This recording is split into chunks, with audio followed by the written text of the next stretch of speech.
พอคาเหมยสงคาได้ก็เขาทั้งเสียงในขนอไอ้พ่อเผยสนใจในขนอให้เวียดป้าในก็กว่าซ่อมเฮาไรคาในขนอบ่อป้าซื้อบ่อพังประยุทธ์ในขนอไอ้ที่บ่อป้าเนี่ยอยู่ที่ลำปุนในขนอใกล้ๆไอ้บ้านที่ลำปุนในขนอ ไอ้พวกเผยใครกว่าซ่อมเฮาเนี่ยอะไรกูวันอาทิตย์เนี่ยกันเนาะไอ้พองยามมัน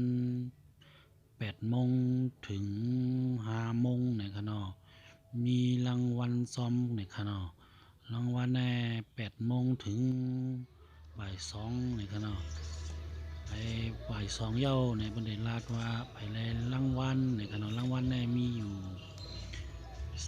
1 ถึง 4นะครับเนาะมี4 รางวัลนะครับเนาะรางวัลที่1แน่มีรายรับเงินสู้นะครับเนาะของอะไรวันรางวัลที่1เนี่ยก็ได้ไล่อยู่เงิน1,400นะครับเนาะ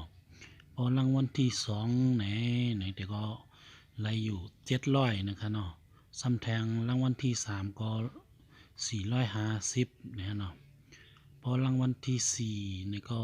150นะครับเนาะเพราะใครสนใจมาจอมเฮาขาอะไรครับมาตัวป่าจอมเฮาอะไรครับป่าได้ไล่นำการหรือก็เอามือเคลื่อนไล่นะครับเนาะไอเจ้าว่าป่าอนุญาตนะครับเนาะป่านำมือนะครับเนาะว่าตัวเล็กตัวใหญ่นะครับเนาะเพราะสนใจเนี่ยก็ว่าเจ้ามันกันเลยครับกูวันอาทิตย์เนี่ยก็เนาะ